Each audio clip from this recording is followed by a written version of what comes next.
నేనెందుకు మీటింగ్ పెట్టానో మీ అందరికీ తెలుసు. తెలుసా? తెలుసుగా. అయితే ఇంకెందుకు పదవే? పదండి.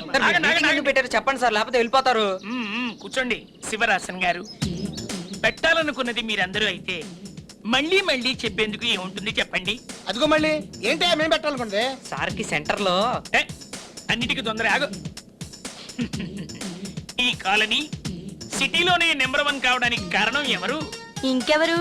పొద్దున్నే చీపిరి పట్టుకుని రోడ్లని ఊడ్చే మీరే. మీరు ఏ పనైనా చేస్తారనేగా మిమ్మల్ని ప్రెసిడెంట్ గా ఉంచుకుంది. ఉంచుకుంది కాదు, ఎంచుకుంది.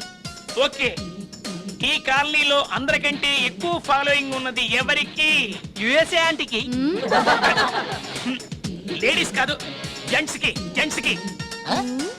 ఓకే ఓకే, కొన్ని ప్రశ్నలకి సమాధానం వెంటనే చెప్పాలంటే కొంచెం టైం పడుతుంది.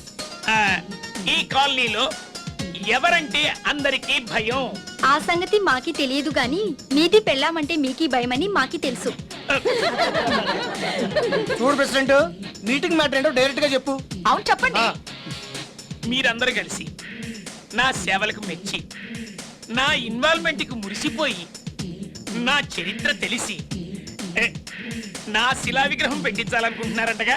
నీకు పెట్టించుకోవాలందా? ఉంటే పెట్టించుకోవడానికి మీటింగ్ ఎందుకు? ఎందుకు?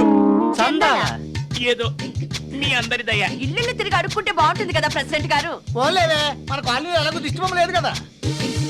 అయితే ముందుగా నా చందా.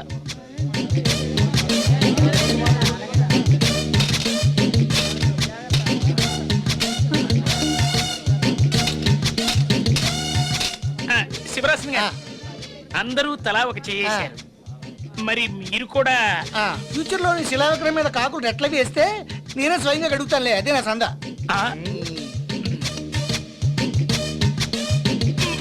చాలా బరువుగా ఉందిరా. చిల్లర కదండి. అది మొయ్యి, ఇది మొయ్యి. పెద్దవా ఒరే సత్తి, ఎంత ఉంటుందిరా? నేను చెప్తానండి, 64 రూపాయలు ఉంటుంది.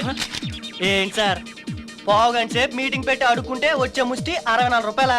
అదే నేను ఒకసారి వీధిలోకి వెళ్ళి అడుక్కుంటే 200 రూపాయలు వస్తాయి. ఒరే సీను, నీకు పెడతారా పెద్ద సీను? అలా